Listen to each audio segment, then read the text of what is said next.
இருக்கு.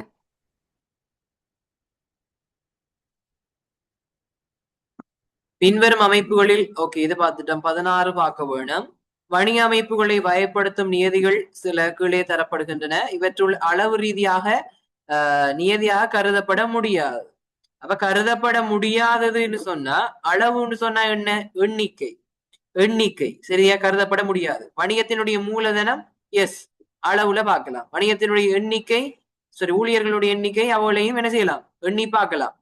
பயன்படுத்துகின்ற வலு சக்தி எண்ணி பார்க்கலாம்.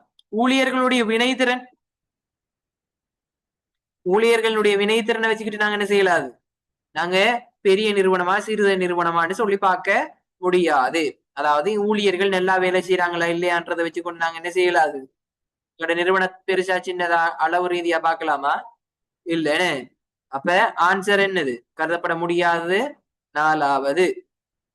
சரியா? ரைட். அடுத்தது 17வதுக்கு என்ன ஆன்சர் மிஷிதா? 2007ஆம் ஆண்டு 7ஆம் இலக்க கம்பெனி சட்டம்.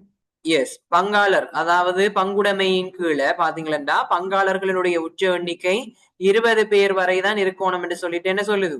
2007ஆம் ஆண்டின் 7ஆம் இலக்க கம்பெனி சட்டம் சொல்லுது. அதே மாதிரி குறைஞ்சது 2 பேர் இருக்கணும் என்று சொல்லிட்டு பங்குடைமை கட்டளை சட்டம் சொல்லுது. சரியா? ரைட். அப்ப ஆன்சர் என்ன? 4வது. சரியோ? ரைட். இப்ப அடுத்தது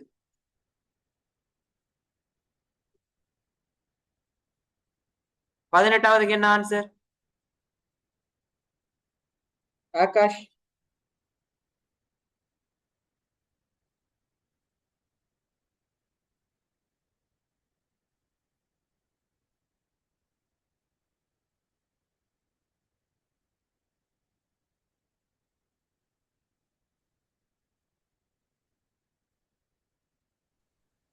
என்ன ஆன்சர்? 3வது. ஓகே பாப்போமா. சட்ட ரீதியாக தனி மனித அந்தஸ்து. சட்ட ரீதியாக தனி மனித அந்தஸ்து ஆருக்கு இருக்கு?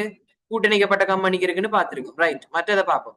பங்குகளை வெளியிட்டு மூலதனம் திரட்டுறது எஸ் அதுவும் கம்பெனிக்கு இருக்கு. அதே மாதிரி பங்குதாரரினுடைய பொறுப்பு வரையறுக்கப்பட்டது எஸ் எல்லாமே இந்த கூட்டணிக்கப்பட்ட கம்பெனியோட சம்பந்தப்பட்டது இருக்கிறதுனால அதுதான் ஆன்சர். ரைட். 19வதுக்கு என்ன ஆன்சர் மிஷிதா? லாபமும் உரிமையும் அதிகமானவர்களிடையே பங்கிடப்படல். ரைட். கூட்டுறவு அமைப்பில் காணக்கூடிய விசேட பண்பாக கருதப்பட முடியாதது. லாபமும் உரிமையும் அதிகமானவர்களிட பகிரப்படுமா? இல்லை. ஏன் என்று சொன்னா கூட்டுறவு அமைப்புங்கிறது ஒரு ஜனநாயக ரீதியான அமைப்பு. எல்லாருக்கும் இடையில சமமாக என்ன செய்யணும்? பகிரப்பட வேணும். சரிதானே? ரைட். அப்ப இவரு வருவார். அதே மாதிரிக்கு சுயமான திறந்தங்கத்துவம் இவரும் வருவார். அதே மாதிரி அங்கத்தவர்கள் சமனான உரிமை இவரும் வருவார். வராதது முதலாவது தான். அவர் தான் ஆன்சர். ஏன் கருத முடியாதது. ரைட். 20வதுக்கு ஆன்சர்?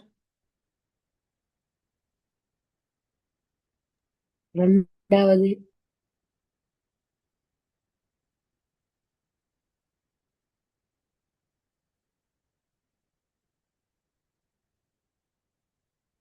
ரைட். பாப்போமா. கேசவன் என்பவர் தனித்தீர்மானம் எடுப்பதில் ஆர்வம் கொண்டவர். சரி அவர் என்ன செய்யறாராம்? தனித்து தீர்மானம் எடுப்பாராம். எந்த ஒரு இடரையும் தனித்துத்தான் பொறுப்பேற்பாராம். காணப்படுகின்ற அதே வேளை அவர் பின்வரும் வணிக அமைப்பில் எந்த வகை வணிக அமைப்போ தனித்து யாரு ஒருத்தர் முடிவெடுக்கலாம்? எதுல? தனி உடைமையில மாத்திரம்தான். சரிதானே? தனி ஒரு நபரால இயக்கப்படுறது. அப்ப 2வது answer. Very good super. Right. என்ன ஆன்சர்? பார்லமன்றத்தில் நிறைவேற்றப்படுகின்ற பொது அல்லது விசேட சட்டத்தின் கீழ் உருவாக்கப்படுகின்ற வணிக அமைப்பு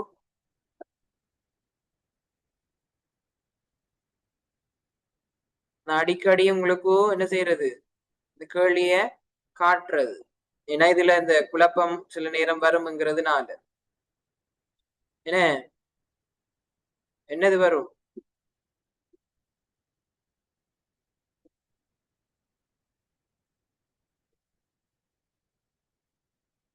அமைச்சின் கீழ் முழுமையான அதிகாரம் காணப்படுகின்றது என்னது?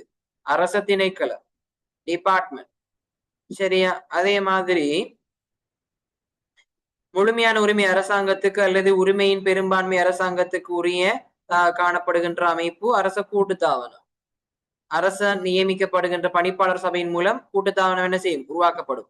அமைப்புகள் பார்லமென்றத்தில் நிறைவேற்றப்படும். பொதுவான சட்டம் அல்லது விசேட சட்டங்களின் அடிப்படையில் உருவாக்கப்படுறது என்னது? கோர்பரேஷன், அரச கூட்டுத்தாபனம். பென் ஆன்சர் அரச கூட்டுத்தாபனம். முதலாவது ஆன்சர்.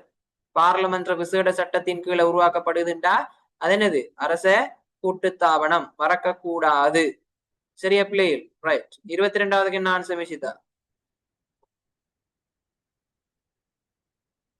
அக்கறை கொண்ட தரப்பினருக்கு தேவையான பல்வேறு தகவல்களை வழங்கு.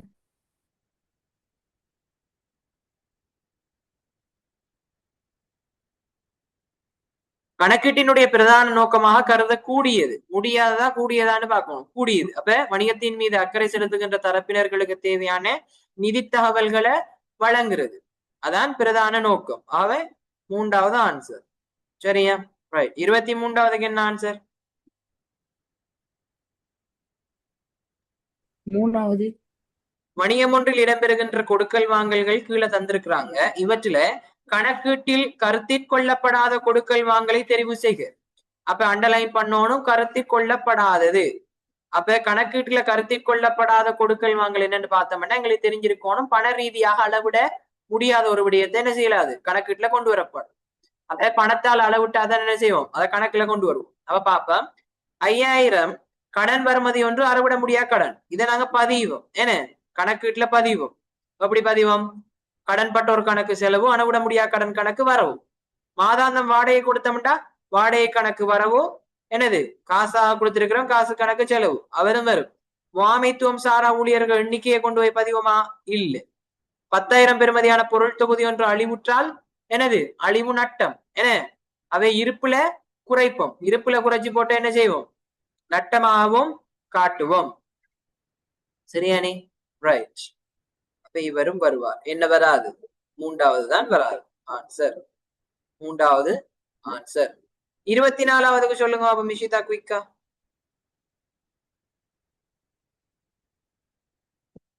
நிகழ்கால கட்டுப்பாடு கொண்டதாக காணப்படல். அப்ப நிகழ்கால கடப்பாடு கொண்டதாக காணப்படுறது என்னது? பொறுப்பு. பொறுப்பு. அப்ப இவர் தான் ஆன்சராக வரமாட்டார். பண்பு அல்லாதது. அப்ப இவர் தான் என்னது? ஆன்சர். சரியோ? ரைட். கடந்த கால கொடுக்கல் வாங்கல்கள் நிகழ்வு ஒன்றினால என்னது? பெருபேராகத்தான் சொத்து உருவாயிருக்கும். எதிர்கால பொருளாதார நலனை தரும். வணிகத்தினால் கட்டுப்படுத்தக்கூடியதாகவும் இருக்கும் சொத்து. பொறுப்புன்னா என்ன? கடந்த கால கொடுக்கல் வாங்கல்களால் உருவாகி இருந்த நிகழ்கால கடப்பாடு. இப்ப முதலாவதுதான் ஆன்சர். 25வதுக்கு என்ன ஆன்சர்? 4வது. கீழ்வரும் ஆ பகுதியில் பொருத்தமானவை ஆவண்ணா பகுதியிலிருந்து தெரிவு செய்க. இப்ப வருமானம் என்னன்னு கேட்கிறார். வருமானம் கிடைத்த தரகு ஒரு வருமானம், காப்புறுதி கட்டணம் ஒரு செலவீடு, மோட்டார் வாகனம் ஒரு சொத்து, கடன் கொடுத்தோர் ஒரு பொறுப்பு. ரைட். இதை வச்சே நாங்க பார்க்கலாம். அப்ப வருமானம் வருமானம் என்னது? டீக்குள்ள வரும். டி. சரியா? அதே மாதிரி செலவு என்ன செலவு? காப்புறுதி கட்டணம் ஒரு செலவு, சொத்து மோட்டார் வாகனம் ஒரு சொத்து என்னது? பி. அதே மாதிரிக்கு பொறுப்பு கடன் கொடுத்தோ சி. அப்ப என்ன ஆன்சர்? டிஏபிசி. டிஏபிசி எங்க இருக்கு? 2வது. சரியா? 2வது. 26வதுக்கு என்ன ஆன்சர்? வங்கி மேலதிக பற்று கடன் கொடுத்தோர் வங்கி கடன். பொறுப்புகளை மட்டும் கொண்ட தொகுதி. பொறுப்புக்குள்ள நான் படிச்சிருக்கிறது வங்கி கடன், கடன் கொடுத்தோர், வங்கி மேலதிக பற்று, சென்மதி செலவுகள். என்ன அப்ப அந்த பொறுப்புகளுக்குள்ள மட்டும் வாரது என்னன்னு கேட்டா நிலம் என்னத்துக்குள்ள வரும்? சொத்துக்குள்ள வரும். தளவாடம் சொத்துக்குள்ள வரும். என்னது? இயந்திரம் சொத்துக்குள்ள வரும். அப்ப இவ வரமாட்டார். வங்கி கடன் வரும், மோட்டார் வாகனம் சொத்து வராது, கடன் கொடுத்தோர் வரும். அப்ப இவரும் வராது. வங்கி மேலதிக பற்று வரும், கடன் கொடுத்தோர் வரும், வங்கி கடன் வரும். அப்ப இவதான் ஆன்சர். இவ கடன் கொடுத்தோர் வரும், கடன் பட்டோர் வரமாட்டாங்க. சொத்து காசும் சொத்து வராது. 3வதுதான் ஆன்சர். புரிஞ்சுதா? ரைட். 27வதுக்கு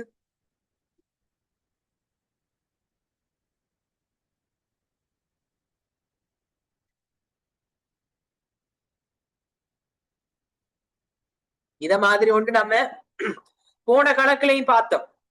சொத்தும் குறைஞ்சி பொறுப்பும் குறைஞ்சா என்னன்னு பார்த்தோம். சொத்துலையும் குறையுது, பொறுப்புலையும் குறையுது, என்னன்னு பார்த்தோம்.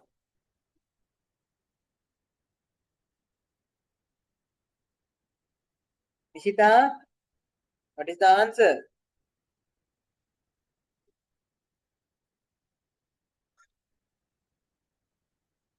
சரி, இங்க பாருங்க, குமரன் என்பவரிடம் 20,000 பெறுமதியான பொருட்கள் கடனுக்கு கொள்வனவு செஞ்சா என்ன நடக்கும்? கடனுக்கு கொள்வனவு செஞ்சா இருப்பு கூடும், இருப்பு கூடும். அதே மாதிரி கடனுக்கு கொள்வனவு செய்தா கடன் கொடுத்தோருங்கிற பொறுப்பு கூடும். முதலாவது வருமா? முதலாவது வராது. ரெண்டாவது, கடன் கொடுத்தோரான ஆதித்தாவிற்கு 20,000 காசாக செலுத்தின என்ன செய்யும்? காசு குறையும். அதே மாதிரிக்கு என்ன செய்யும்? இந்த கடன் கொடுத்தோரும் குறைவாரு. அப்ப என்ன?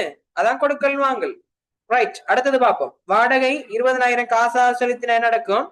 வாடகை கொடுத்தா காசு குறையும், காசு குறையும். அப்ப என்ன செய்யும்? சொத்துல குறையும். அதே மாதிரி வாடகைங்கிறது செலவு, என்ன செய்யும்? உரிமையை குறைக்கும். அப்ப உரிமையில தொடர்பு படுது அந்த கொடுக்கல் வாங்கல் இல்ல, அப்ப அவரும் வராது. சொத்தை தேவைக்காக 20 பெறப்பட்டமை, சாரி சொத்தை இல்ல, மன்னிக்கவும், சொந்த தேவைக்காக 20,000 பெறப்பட்டா பற்று, பற்று என்ன செய்யும்? காசை குறைக்கும், சொத்தை குறைக்கும். அதே மாதிரி உரிமையை குறைக்கும். அவை இவரும் கொடுக்கல் வாங்கல் இல்லை, இரண்டாவதான் கொடுக்கல் வாங்கல். சரியா பிள்ளைகள்? புரிஞ்சுதா? ரைட், எனக்கு சொல்லுங்க, 28வதுக்கு என்ன ஆன்சர்?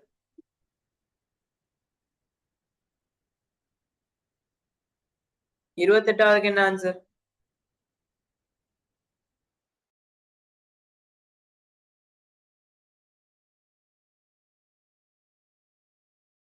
சொத்துக்கள் குறைவடையும், உரிமைகள் குறைவடையும். வணிகத்தின் உரிமையாளர் வணிகத்தின் காசு, பொருட்கள் அல்லது வேறு சொத்துக்களை தனது தனிப்பட்ட பயன்பாட்டுக்காக எடுப்பனவு செய்யும் போது, அதாவது பற்று செய்யும் போது கணக்கீட்டில் ஏற்படும் தாக்கம் என்ன? பற்று. ரைட். காசு, பொருள், வேறு சொத்துக்கள் எல்லாம் என்னத்துக்குள்ள வரும்? என்ன கணக்கு வகைக்குள்ள வரும்? என்ன கணக்குக்குள்ள வரும்? சொத்து கணக்கு தானே. அப்ப இவரெல்லாத்தையும் எடுத்தா, உரிமையாளர் எல்லாம் எடுத்தா என்ன நடக்கும்? சொத்து குறையும். ரைட். பற்று என்ன செய்யும் பார்த்திருக்கிறோம். பற்று என்ன செய்யும்? உரிமைய குடும்ப குறைக்குமா? இத கூட்டமா குறைக்குமா? பற்று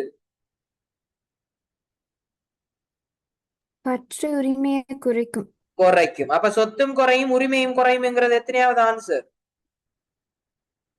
முதலாவது ஆன்சர். சரியா? ரைட். 29வது என்ன ஆன்சர் ஆகாஷ்?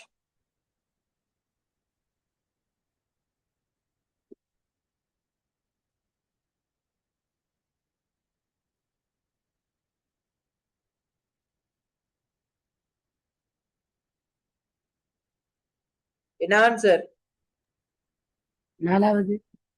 உரிமையாளர் 1,00,000 ரூபாய் பெறுமதியான தனது மோட்டார் வாகனம் ஒன்றை வணிகத்தில் ஈடுபடுத்தும் போது அதற்கான இரட்டை பதிவு, வணிகத்துக்கு மூலதனம் கொண்டு வராரு. வணிகத்துக்கு மூலதனம் கொண்டு வந்தா என்ன செய்யும்? மோட்டார் வாகனம்ங்கிற சொத்து கூடும், மூலதனமும் கூடும். அப்ப சொத்து கூடினா என்னது? என்னது? கூட்டணும். கூட்டணும்டா என்னது? வரவு. சொத்தை கூட்டணும்டா வரவு. அதே மாதிரி மூலதனத்தை கூட்டணும்டா செலவு. மூலதனம் ஒரு செலவு கணக்கு. என்ன? அப்ப என்னண்டு வரும்? சொத்து கணக்குல வரவு, மூலதன கணக்குல செலவு. சொத்து கணக்கு என்னது? மோட்டார் வாகன கணக்கு. மூலதன கணக்கு செலவு. அப்ப என்னது? எத்தனையாவது? 3வது ஆன்சர். மோட்டார் வாகனம் வரவு 1,00,000, மூலதன கணக்கு செலவு 1,00,000. சரியா? மூலதனமா? இது என்னது? மூலதனம். மூலதனத்தை கொண்டு வரார் நிறுவனத்துக்குள்ள. ரைட். 30வதுக்கு என்ன ஆன்சர் மிஷிதா?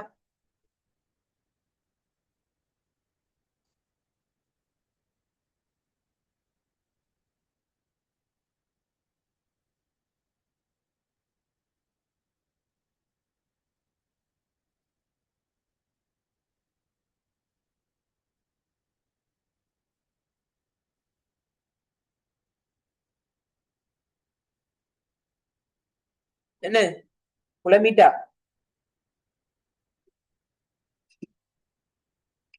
கொஞ்சம் டைம். ஓகே. ஒரு சின்ன ஐடியா எடுத்தீங்கன்னா ஆன்சர் குயிக்கா எடுத்துடலாம்.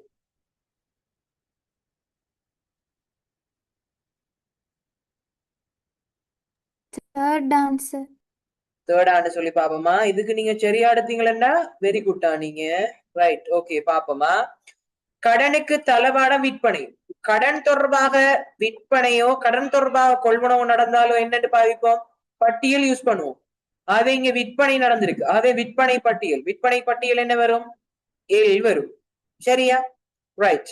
அதே மாதிரி கடன் பட்டோரிடமிருந்து காசு 25,000 பெற்றிருக்கோம். காசு நிறுவனத்துக்குள்ள வந்தா என்னன்னு சொல்லி பார்த்திருக்கிறோம்? பற்றுச்சீட்டு யூஸ் பண்ணுவோம்னு சொல்லி பார்த்திருக்கிறோம். ஏனே அதே மாதிரிக்கு மஞ்சுளாவிற்கு கடனுக்கு விற்பனை செஞ்சிருக்கிறோம். மஞ்சுளாவிற்கு கடனுக்கு நாங்க விற்பனை செஞ்சோம்டா என்ன நடக்கும்? விற்பனை செஞ்சா என்ன நடக்கும்? சாரி பிள்ளைகள், இது சொத்தா? இதுக்கு சொத்தா? சொத்து தொடர்பாக வருமாக இருந்தா என்னன்னு பார்த்துருக்கிறோம்? நாட்குறிப்பு கைச்சாத்துன்னு பார்த்திருக்கோம். ஏன்னா சொத்து சம்பந்தமாக வருமாக இருந்தால் எம் வரும். ஏன்னா அதே மாதிரி கடன் பட்டோரிடம் இருந்து காசு பெற்றோம்டா பற்றுச்சீட்டு வரும். பற்றுச்சீட்டு எத்தனாவது? பற்றுச்சீட்டு எண். அதே மாதிரி மஞ்சுளாவிற்கு கடனுக்கு விற்பனை செஞ்சோம்டா, மஞ்சுளாவுக்கு கடனுக்கு விற்பனை செஞ்சோம்டா விற்பனை பட்டியல் வரும். சரியா? எல்.